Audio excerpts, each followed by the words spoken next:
All right. Thank you so much, guys, for showing up today. We do have Dr. Lyndon Cooper all the way from Richmond, Virginia, the best place to live on earth. Yes. Thank you so much for giving us your Sunday morning, Sunday afternoon. It's 8 p.m. past 8 p.m. in Kenya. A lot of dentists from Kenya are joining this, and we have so many dentists from Nigeria. Dr. Cooper, it's always a privilege to have you on this series. It's always good to be with you, Uvo. Thank you for all the work you're doing to bring great dentistry to the continent of Africa. It's great. Take it away. Well, we want to talk today, and unfortunately, Uvo's going to be moving my slides. So you'll show the slide, Uvo. I can't see any slides here, but okay, you can't see any slides right now? No, I do not. Okay. I see you.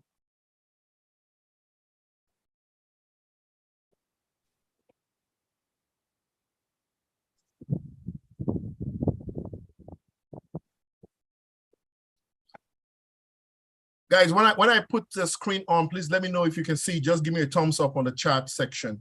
I'll let it right. You'll see me, okay? Okay. It looks okay. Screen show, and we're ready to go here. All right. Very good. Well, let's get started here. We're going to talk about how implants stay in bone, or the concept of osseointegration. Next slide, please. So when you think about this, how would you attach a tooth to the jaw? Because it's not a simple question. Next slide, please. The tooth is made of a clinical crown, which the patients want for function and aesthetics, a root that holds the crown, and the periodontium that connects the tooth to the bone. Next slide, please. And keep going, and keep going, and keep going. There we go. So this is understood from a histological perspective as Sharpie's fibers, collagen, anchoring the tooth root to the bone. And we would think that maybe that's the way we would create an anchor for an artificial tooth. Next slide, please. But given knowing what you know about a tooth, if you had to design a replacement to a tooth, would it look like a dental implant today? And the answer is probably no. Next slide, please. Go ahead, keep going. Just pictures here below. Next. And next. It's not advancing, but it will soon, I hope. There we go. Next.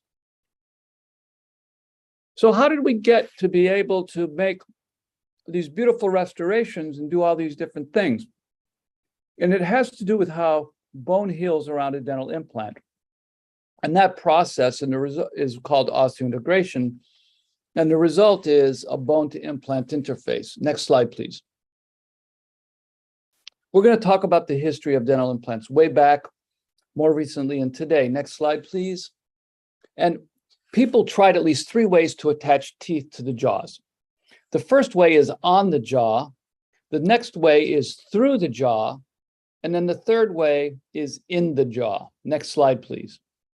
On jaw is called a subperiosteal implant, where the implant was placed onto the bone and then driving support from the healing subperiosteal fibers tethering the implant to the bone. Next. The transosseous implant is an implant placed through the mandible, and it derives support mechanically by interlocking with the bone.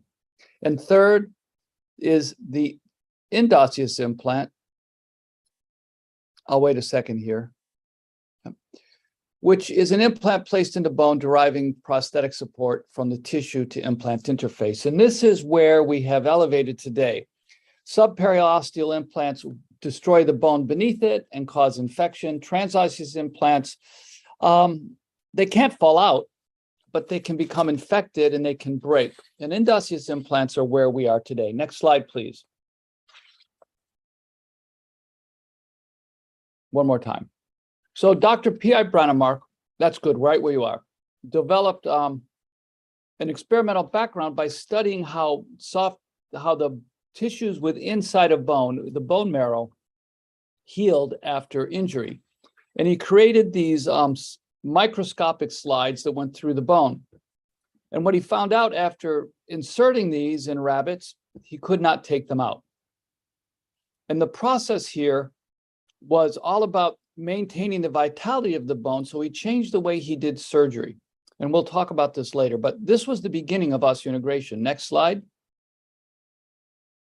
He studied these processes in dog models, and with Donath being able to begin to do hard tissue histology, where we could cut through the bone and the metallic implant and study it, we began to realize the connection between success and the direct formation of bone at the implant. Next slide, just click through this and click through and click through. One more slide, one more click. Yeah, so in the 1960s, this all began with experimental studies, and the first human subject was treated in 1965. And it was already 1975 when these were approved by the Swedish National Welfare Board. And it wasn't until 1985 that they were approved for use in the United States, but only for edentulous patients. And you see, these implants were not made to replace teeth, right? But it was not until Dr. Brannemark in 1983 created a definition of osseointegration as part of his marketing of his new product. And this was called a direct structural and functional connection between ordered living bone and the surface of a load-carrying implant. And what's important is that the bone is alive and that the implant is under function. Okay, those are the important things. And that over a long period of time, that structural connection between the bone and the implant will be preserved. So this is where we have built from. And what it looks like histologically, pictures from my lab and a dog, shows very nicely the vital bone. All the blue dots are bone cells. The big circle there in the middle is a blood vessel. How does it work? Go ahead, you're doing fine. How does it work? Well, we're not quite so sure, but it's not frictional fit, and it's not the cohesion of the extracellular matrix, the sticky part of bone to the titanium. It's not cells holding on to the implant.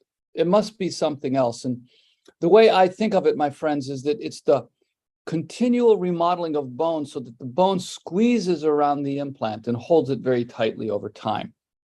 And what we need then is bone to continually remodel over the lifetime. There are drugs like bisphosphonates today that we take for osteoporosis or other diseases like multiple myeloma that stop this remodeling, and they can cause the implants to fail because the bone fractures instead of remodels. Next slide, please.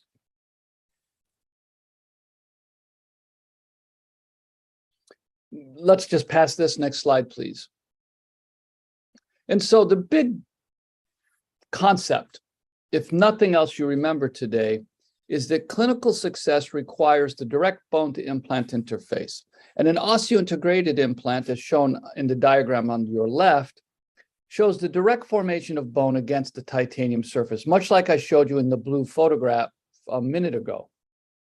When an implant fails to integrate, which occurs clinically from time to time, you have healing. You don't necessarily have infection, but the implant is mobile because there is an intervening connective tissue interface between the bone and the implant. This fibrous connection can occur for many reasons, but it is still healing. It is just not healing of bone against the implant surface. We call that fibrointegration. So what were Brannemark's key observation? Well, the implant is immobile when it's fixed within bone. That immobility is always associated with a histological appearance of direct bone to implant contact. And the patient's implant is notably resilient to any imposed forces. In fact, chewing on an implant in an animal model only creates more bone, not less bone. And so the other thing you should know about this is when an implant is immobile, it tends not to become infected unless there's uncontrolled biofilm. Next pictures, next slide, please. There is another way that people have tried to integrate implants, and this is bony ingrowth. And this is the idea of making a porous surface like you see in these slides here. And it's turned out that it just hasn't worked that well. And the other is that these porous surfaces are very easily infected in the oral cavity by bacteria, and the implants do not seem to be very successful. Although they do integrate, it seems that the stress that occurs within these balls or these areas of the implant result in bone failure and not bone success. So bone ingrowth has not proven to be a reasonable success for implants. Next slide, please. Some people do think porous surfaces are good, and because it gives an immediate mechanical stability due to friction. And it improves load to the adjacent bone, but it doesn't seem to hold up over time, or at least we don't think so. Next slide, please. So what we understand is that bone and titanium have different biomechanical aspects. The so-called elastic modulus of bone is 10 times less than that of titanium. That mechanical difference between the two imposes a stress between them. And so the implant surface is always loaded. When you move your mandible, you're actually flexing the bone that has a different elastic modulus around the implant. And that favors the remodeling of bone. Next. And then functional loading, we chew and we put loads on our implants. And we can chew with forces of 150 to 400 newtons, but those forces are easily tolerated by a dental implant. When we have poor occlusion and we have non-axial loads pushing sideways against the implant, then we magnify those loads to 1,500 or 3,000 newtons, and you can begin to damage bone. Sometimes the body can repair that damage, but for some people, that damage can be accumulated and result in loss of bone or loss of the implant. Next slide, please. So what about the biological aspects? We know the bone to implant interface does not have a fibrous scar. It is avascular. It is not collagenous. So the real questions that I've always been interested in were, how do the cells attach and thrive? Next slide, please. And how is bone maintained? You know, we say that you chew on the implant and the bone only gets stronger. That remodeling occurs. And then in bone, you have cells that not only make bone, but resorb bone, and those are called osteoclasts. And so we have to think about how the bone interface that you see pictured here can help preserve that interface over the lifetime of the patient. Clearly, the health of the patient over the long term is very, very important. And these slides just show you that there truly is a direct bone to implant contact with calcium ions right at the titanium interface. As you see here, the blue calcium phosphate on your right side, and then the beautiful green titanium oxide surface right next to one another with no intervening material whatsoever. Next slide, please. So this bone to implant interface has been well defined histologically. It's afibrillar, so it doesn't have that Sharpie's fibers attaching the titanium to bone. There are not a lot of cells on the surface after the bone is mineralized. And this mineralized bone is a little bit soft because it's new bone, and it's always new bone, and it's always remodeling. And it has to be new, fresh bone for success. And then it's a very, very thin structure of about 20 to 100 nanometers. Next slide, please. So achieving osseointegration involves a defined surgical protocol that enables the local tissue to favor osteogenesis. You see, next slide, or advance, please. In today's post-2010 understanding of mesenchymal stem cells, when you drill a hole in bone or wounded tissue, two things can happen. One is you can create a nice environment, a healthy environment, a non-infected environment, and the stem cells form bone. Or you can damage that tissue by hasty preparation, too much heat, too much mechanical force, infection, inflammation, a dirty implant surface, and it creates a fibrous scar, but it heals, yet the implant will not be immobile. So that's the way we think about achieving osseointegration, things that can make the body's cells work faster towards osteogenesis, and things we can do to avoid fibrogenesis. And a lot of that is in the control of clinicians. The process of a mesenchymal stem cell becoming a bone cell is called osteoinduction. It is induced in the body by the single exposure to a protein known as bone morphogenetic protein, and it involves the turning on of two molecular switches known as transcription factors. They have funny names like RUNX2 and Osterix. And what my lab has shown is that when we use better implant surfaces, those two switches are turned on more rapidly in the cells that are around the implant. So when we design an implant surface, we target osteoinduction. Can the implant surface help the body make more bone cells to make more bone more rapidly? Next slide, please. You can observe this process, and we've done this in 1997, a long time ago, by removing the implants over the period of healing and used electron microscopy to observe the cells. Next slide. And so you can see day 2, there's this wispy, thin lines of fibers. That's a fibrin blood clot. And the little dots are platelets. They're 1/10 the size of the cells that you see the arrow. The arrow there is actually a red blood cell. By day 5, you notice that the scaffold is completely changed. It's no longer fibrin, but there is an amorphous layer of material and some cells there. That is an amorphous extracellular matrix that's not yet mature. And if you go to day 7 under the same magnification, you can see many more cells. Now the cells are dividing rapidly and it's making bone. And in some places in panel D on the bottom left, you see a row or a bridge of tissue. This is collagen and starting to form immature bone matrix. Now, for the next 20 days or so in this animal model, we make more and more of that collagen and turn it into bone. And so at the end of 35 days, when I take an X-ray, you can see bone all the way around the implant. And the black space is bone marrow. And you notice that bone doesn't form in the injury around the bone marrow or within the bone marrow. It only forms around the implant.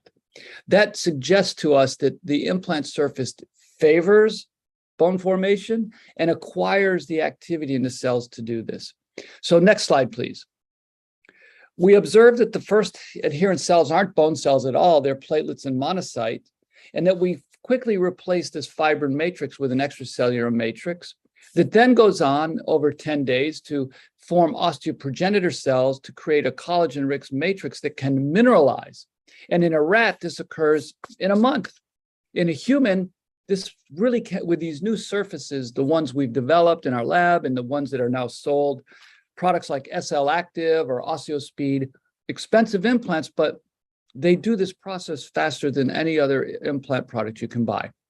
Now, if you look here, this is the elaboration of the matrix at an early time point, and you can see on the right panel this little box, if you will, and the little wisps of bone that are forming very early. Next slide, please. And over 28 days, you can see how the bone forms within here and around the implant. This is osseointegration live. This is how it occurs, and it does occur very rapidly. The dark staining, dark gray bone is new bone, the light gray bone is the old bone, and the black is the implant surface. Next slide, please. One of the things that Jed Davis said about rough implant surfaces is the process of contact osteogenesis. You see, an implant might be over here, if you're looking at me, and the bone surface may be a distance away.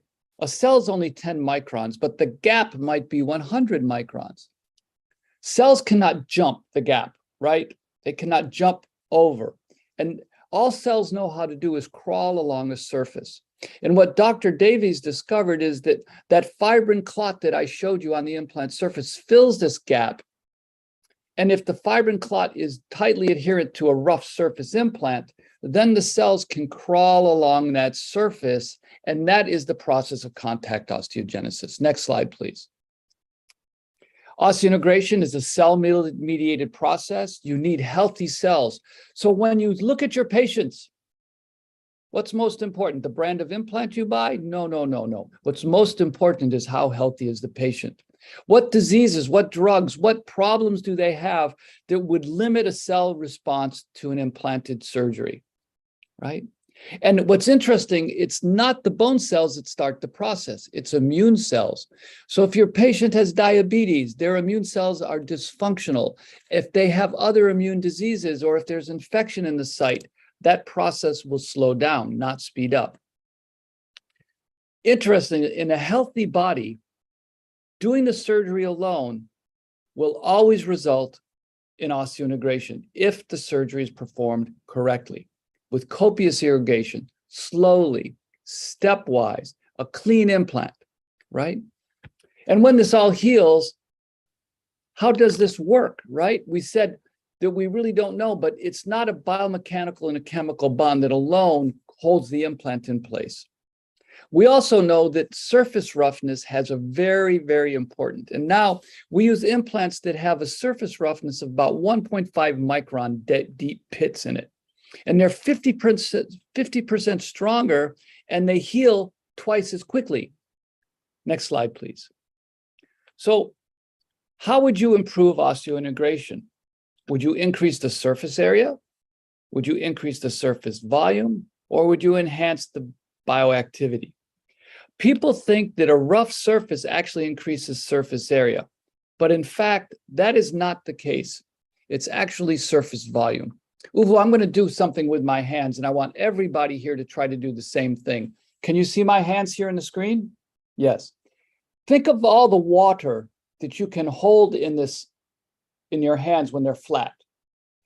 The space between your fingers will hold some water, right? It has a certain surface area, the area of your hands, but it doesn't hold a lot of volume. Now, cup your hand like so and look at it. How much water can it hold? Same surface area, different volume. And this is the importance of roughness. Roughness creates surface volume, not increased surface area. And it does it at an exponential value. And that's why surface roughness is important. Next slide, please. Now, what we've learned so far is that there's a direct bone to implant contact. The interface involves mineralizing bone, but we don't understand its precise attachment. And that implant stability is imparted by bone growing into that volume that I just showed you and the biomechanical features of the interface. Next slide, please. But there's more to osseointegration. We're now studying osteoimmunology or immunomodulation. This data that I share with you today is a bit esoteric, but so important because the patients we treat today are not all healthy. And you have to appreciate that these are the cells that control all wound healing. Next slide, please. If you look at what we were talking about before, the red box is about 10 or 20 days into wound healing. There are lots of cells in there other than bone cells. Next slide, please. Advance, please. Yeah. You see, you have this initial immunomodulatory response. Monocytes and PMNs, the neutrophils clean the surface, and the monocytes, they actually are orchestrating neovascularization, and they actually have molecules that they secrete that recruit mesenchymal progenitor cells and actually help them to differentiate into osteoblasts. This is what my lab studies today. Go ahead. So when we think about how we've understood osseointegration over the last 30 or 40 years, the first way we thought about it was the body ignored that there was a titanium implant. There was something magic about titanium, and the bone would just heal normally. Then Dr. Davies talked about contact osteogenesis and how the blood clot was very important for making the cells, as you see with the arrows, move from the bone surface to the implant surface. That means bone would form on the implant surface as well as on the bone. Then we discovered in my lab that bone cells, the red cells you see in panel C that are on a rough implant surface, actually are activated. And this process of osteoinduction, surface-directed osteoinduction, helps to create a faster, stronger bone-to-implant interface. Today, in panel D, we understand that there are many cells that contribute to this. Other cells that adhere to the surface help the mesenchymal stem cell to become an osteoblast, help those osteoblasts to form more bone more quickly, and actually are involved in turning over bone. You see the brown osteoclast there helping to turn over the old bone, as we said earlier, was so important. So this is why it becomes so important. Vivian, you have your hand raised. Is there something that I need to do for you? Do you have a question? I cannot hear you, Uvo. All right, I was just going to say, okay, Vivian said no. Okay. Yeah, very good. So you think about the process. What factors affect osseointegration? One is implant biocompatibility. Two is implant design. Three is the implant surface. And we'll talk about those in a little detail, but also state of the host, surgical technique, and loading conditions. Let's continue. Next slide. Biocompatibility is the ability of a biomaterial to perform its function with respect to therapy without undesirable local or systemic effects. It's that simple. Next slide. So we want it to, the purpose of an implant is to form bone and hold a tooth. And we want that to occur without infection or fibrous interface. Now, without going into great detail, until recently, we learned that titanium implants were very successful. Hydroxyapatite is a biocompatible material, but when it was placed on an implant surface, it had trouble. It would fall off. It would create more infection than it was worth to use. So we no longer use hydroxyapatite. But more recently, we've found that there are other materials, such as a tantalum-included implant or a zirconia implant. Now, I'm not so sure these new implants have much purpose because they don't solve major problems. What we do know is that titanium implants with 30 or 40 years of experience are doing very, very well. Next slide. Another level of concern is particulate debris. And when an implant is placed in bone, it sheds little tiny black dots. And you can see a couple of them along the surface of this implant.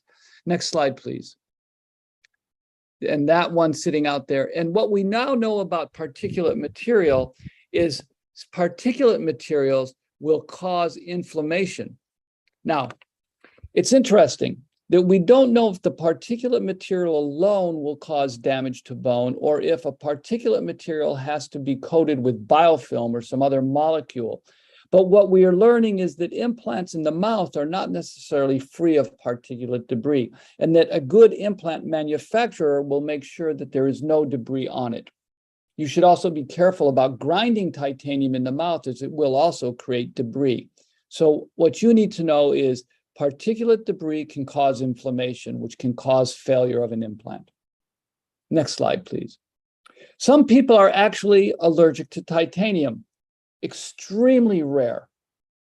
But if a patient loses all of their implants after surgery done well, and you have no other reason to think of why it could fail, you may want to have a blood test done to see if they're allergic to titanium. Very rare, but I have had one patient who lost all of her implants, and instead of going through the process again with titanium implants, we chose to use zirconia implants for her.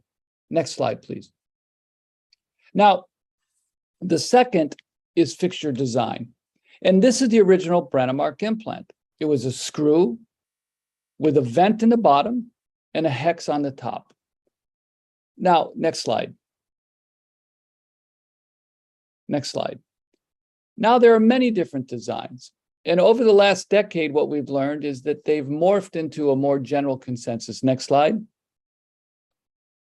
The observations that different macro designs display clinical equivalence suggest the following. That number one, when you assure primary stability, and number two, that there's a good stress transfer to bone, and number three, the design resists overload, the implant will integrate. And number four, that it supports the function of a crown without fracturing or not allowing the crown to come loose, then you have a good design. That's what we now know. Now, understanding how the forces from a crown are transferred to an implant and transferred to bone requires we understand Wolff's law. And all Wolff said is every change in the form and function of bones or their function alone is allowed to result in a change in the internal architecture of the bone. There's some very good examples of this. One example is the world famous tennis player. His dominant arm will have, he's played his whole life, his dominant arm will have a larger bone diameter than his passive arm. Another good example is bed rest. If you take an older individual and you put them in bed for 3 months, they will lose 10% of their bone mass due to lack of function. This we know. Now, the best example might be edentulation. This picture on your right is actually from Wolff's studies of the hip, but I'm going to show you on the right where you've got the edentulating mandible. On the left is the first with the tooth, recent extraction. And over the years, you see without the tooth functioning, no load on the bone disappears. That's a great example of Wolff's Law. Now, when you place an implant in bone like that, go back, please. Sorry. When we place an implant in bone like this, we actually can stop that bone loss process. Go forward one slide, and then the next, we'll just skip over the next. We've already mentioned this. So what's important is that we now see a convergence of design principles. Implants are screwed shaped. The one thing I want you to know is that when you do implant surgery, the implant must be perfectly stable, and a screw design helps to do that. It should be self-tapping to also help make a tight, but not too tight, interface between the implant and the bone. Also, by self-tapping, it's one less damage that a metallic instrument makes in the bone than having to tap or create a thread in the bone before the implant's placed. All implants today are moderately rough, and we'll talk about that in a moment.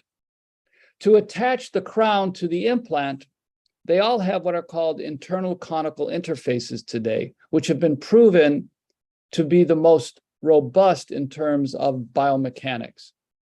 They have something called a platform switch interface that we can talk about in another lecture, but basically that is a way to address the relationship between bone and mucosa at the mucosal aspect of the implant. And then for a variety of reasons, they now have micro threads in the core or altered thread designs in the coronal portion of the implant. This is what the marketplace looks like today. And in the last 10 years, there really has not been much modification. We've talked about surface characteristics a little bit: hydroxyapatite, titanium, tantalum, zirconia. And we've mentioned rough surfaces being important for contact osteogenesis, but there are also new chemical modifications. Next slide. So this is the third group. What do I want to tell you about surfaces? Keep going, and we'll load these all up here. That's great. Number one, a polished surface, one that looks like a mirror, will not integrate. Number two, a machine surface, which is shiny, it is not smooth. And then we've learned that rougher surfaces promote greater bone-to-implant contact. Next slide, please. Implant surfaces technology can be macroarchitecture, the shape of the implant, the thread dimension. It can be microarchitecture, surface roughness, which is about 0.5 to 2.5 microns. And today, it can be nanoarchitecture. And in fact, the implant system that we use here, the Astra implant with its OsseoSpeed surface, has nano features on it, which help osseointegration. Next slide, please. So there are four major marketed topographic modifications. Titanium plasma spray, which is very rough. It's gone away because it can become infected and it's not that good at forming bone.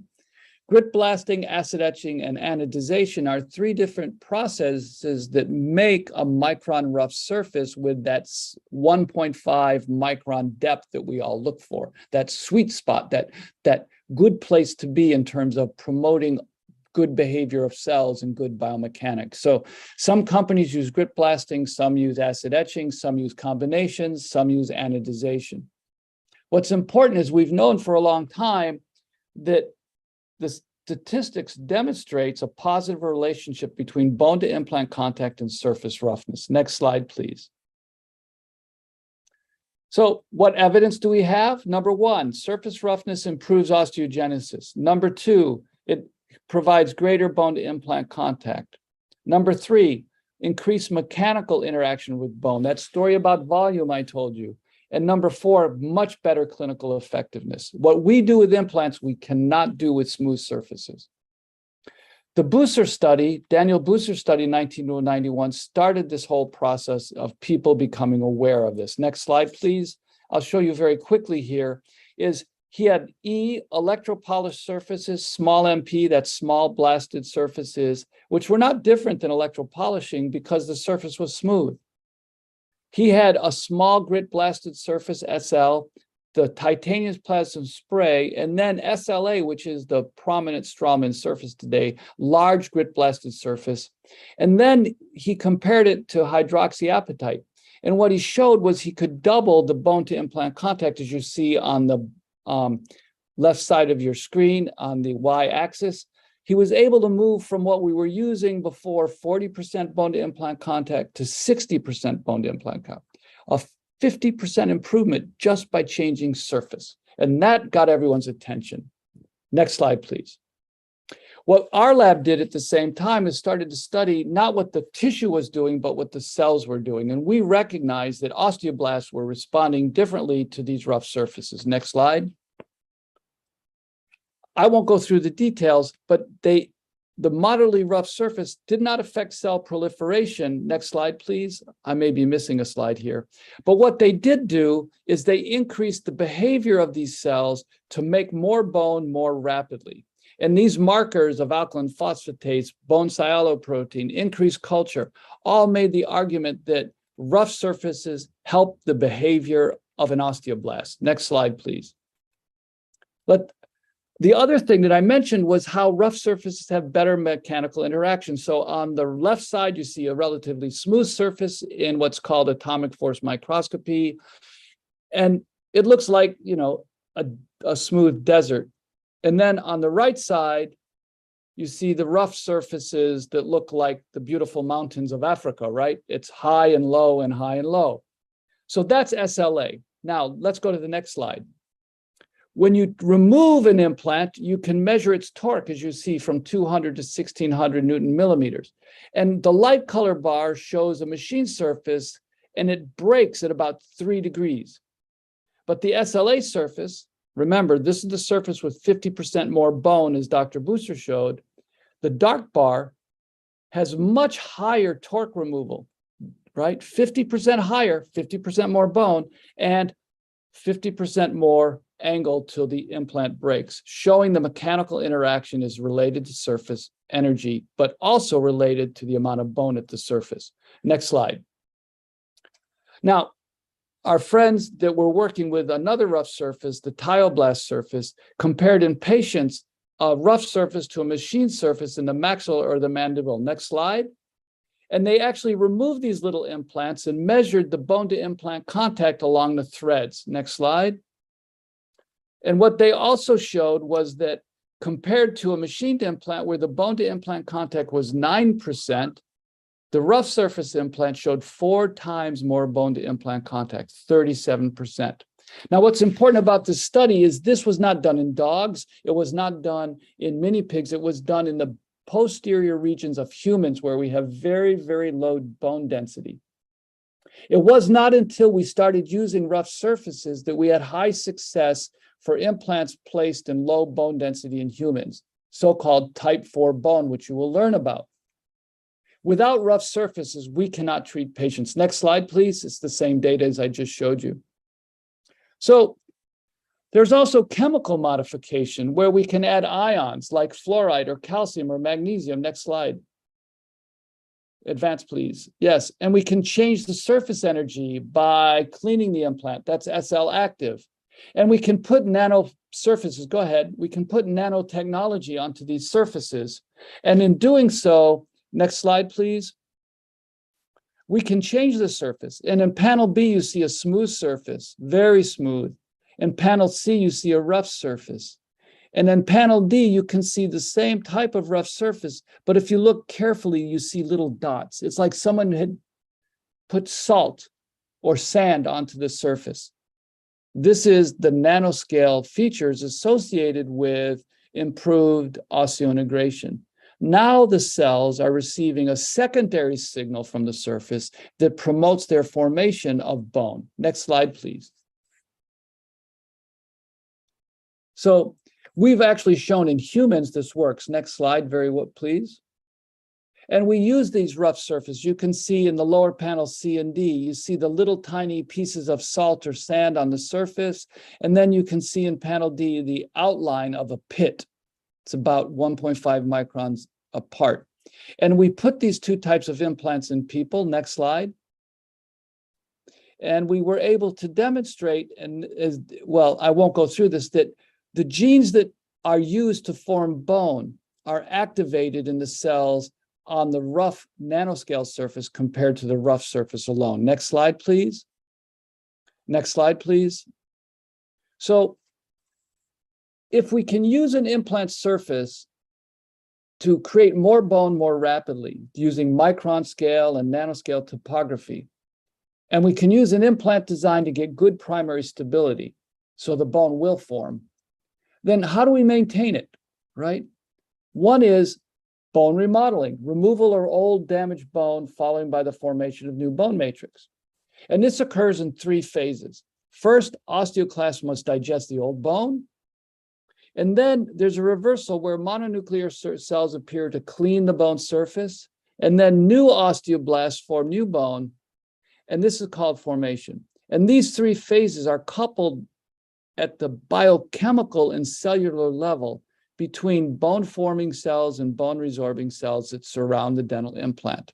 What is important for a healthy implant is this process continues forever. Next slide, please. Our laboratory demonstrated that topography, a rough surface, could help this process of osteoclastogenesis. I won't spend much time going through this. If you'll go through the next slide here. Next slide. What we were able to show was that we could measure this coupling. And this arrow here, we modeled in our laboratory. And what we showed is that if we took the products of these osteoblasts that were formed on a rough surface, we could increase the number of osteoclasts by 50%. And by the way, if we took this 50% increase and then denatured the products of the osteoblast that coupled to this, then we could prevent that from happening, which was proof that our osteoblasts were making materials that controlled the osteoclast at the implant surface. So again, implant surface has a very, very broad effect on the biology of bone, but also remember that it's the healthy patient. Next slide, please. Next slide, please. So this idea of surface topography and bone turnover has not been studied in great detail yet, but we do know that the longevity of osseointegration requires this bone remodeling and osteoclast function.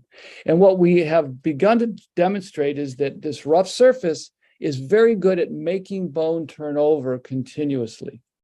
Next slide, please. So what do we know about implant surface roughness? We talked about increasing the blood clot, that is contact osteogenesis, increasing cell attachment, surface area and volume, increasing bone formation, osteogenesis, and increasing bone interlock. That's a lot of advantages. And it doesn't cost a lot of money to make that implant better. And it doesn't require the implant be refrigerated, and it doesn't require any special use. So it's very powerful to have those advantages. Next slide, please. But there are some disadvantages. When these were first introduced, they said it was unproven. Now you cannot buy an implant that is not rough. Increased ion release and increased particulate materials. We talked about that. And today we're worried about peri-implant inflammation or peri-implantitis. If and when these rough implant surfaces become infected, it is very difficult to clean them of bacteria. And today we are thinking about alternatives to rough surface, but we're not quite so sure where we're at. Let's just move on here. I've only got about 5 more minutes with you. I know. Thank you for your patience earlier today. We've talked about the implant, but what about the host? And as Uvo continues to teach you, you're going to learn more about this, and this is very important. But the endocrine regulation of bone formation, the nutritional status of the patient, the vascularization of the bone, and as I've mentioned so many times already, the inflammatory status of the patient are the 4 key features one needs to worry about in evaluating your patient. Are the local tissues healthy? And is the patient himself or herself healthy? And will they take good care of themselves? These are very important questions. Next. Are there any absolute contraindications? Yes. There are, but they're usually associated with patients not having a very long life either. But what about relative contraindications? Smoking, which decreases vascularization, diabetes, steroid therapy, kidney therapy, liver diseases, all change the inflammatory cell function in these patients. They also, kidney disease, steroid therapy, and liver diseases will also change the ability of the human body to make more bone. And what about osteoporosis? It's still a question mark. It's still a question mark. There's some data that osteoporotic patients may have more risk. Now, a paper by Dr. Peter Moy published a while ago, but still relevant. Next slide, please. Click a couple times. 1, 2, 3. Shows that age, diabetes, one more. I think, is there one more? Nope, that's okay. Age and diabetes are two of the factors he said. So when you think about risk factors, go one more forward. Thank you. You've done so well, Uvo. Age, osteoporosis, smoking, type 2 diabetes, and diseases like rickets and Sjogren's syndrome are important. We don't have time to talk about it today, but maybe I'll come back and we talk about how drugs and people's well-being affect dental implant therapy. It's a very interesting topic. Next slide, please. Keep going. So what about surgical technique? It's very important that the implant be placed in healthy bone and that you keep the bone healthy when you're doing surgery. It's also important that the implant have primary stability. And so next slide, please. A systematic investigation demonstrated that if you heat the bone to 45 degrees for more than a minute, you will kill the bone and you will fail osseointegration. This is very important because this is truly Dr. Albrechtson's and Dr. Brannemark's true contribution to understanding osseointegration. It's the way you do the bone surgery that is why osseointegration works so well. So as clinicians, you have to think about always treating the bone carefully, not to heat the bone. Next slide, please. So we also have to think about vascularization, hypoxia. So we have to think about primary stability. So to do this, most surgeries have multiple drills. The first drill is small, the next a little larger, the next a little larger. And what we're doing is we're removing smaller bits of bone with minimal friction and a lot of irrigation so that when we prepare the bone carefully, the implant fits precisely in the osteotomy and it has no motion, less than 100 microns motion.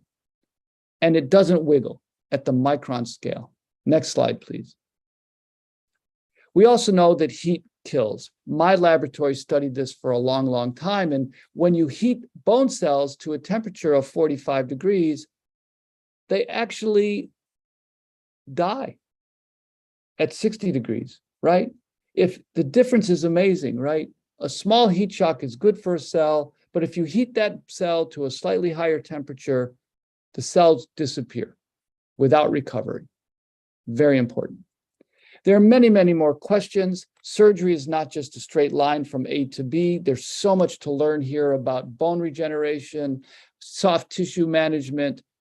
But at the end of the day, if you do not place an implant with good primary stability in a healthy, well-vascularized bone in an aseptic condition without micromotion, you will never have osseointegration. Next slide. My summary today, my friends, and Uvo, again, thank you so much for letting me be a part of this remarkable thing you're doing. It's great. You're going to achieve osseointegration, but it has many interrelated factors. You now know what osseointegration is, but don't think about it as a device. Think about it as this recruitment of cells from bone to a physically and chemically stable titanium surface. And that surface property, the bulk surface, the micron and nanoscale character of it, and the cleanliness are critical to reproducible osseointegration success. I've gone very quickly today. Uvo, this worked pretty well.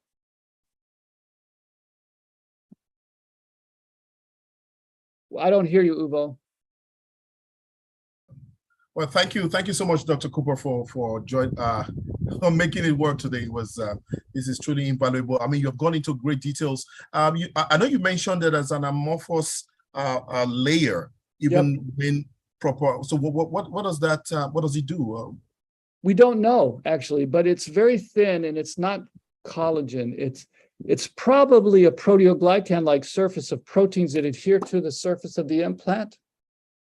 And I don't know what its significance is, but we do know that it is not like the periodontal ligament. I think that's what's important. Yeah. Okay. No function like that. Quick, I know you're tied up here. Do you have any questions? Are there any questions? Please, I have a few more minutes. Okay, if you have any questions, please go ahead. Dr. Yeah, I don't want to pick on you if you don't. If you want to raise your hand up. Yeah, if there are no questions today, there'll be questions later, right? Yes, of course, of course. And the video is going to be is available. Actually, it's live on YouTube, so you can go there and see it. But if you have a question, I will have gone into details so that you know exactly. I mean, it's amazing what you have described. I'm like, wow, what is going on here within, placing an implant? Some people just want to place an implant, but you need to know in terms of the host, do you have the right size? Is your host healthy enough for the procedure? So there's so many things to take into cognizance. But without any questions here, I want to say thank you. Thank you so much, Dr. Cooper, for, let me see. I think there's a question here. So she would like to know yeah, go ahead, sir. Modupe, thank you very much for your question. Let me tell you that what's really interesting about depression, and you're right about the changes in IL-6 and other inflammatory mediators. What's really interesting about depression is not that depression alone is causing problems with osseointegration, but it's the treatment of depression. For example, the use of serotonin reuptake inhibitors, or SSRIs. They are now associated with the reduced success of dental implant osseointegration. Very interesting.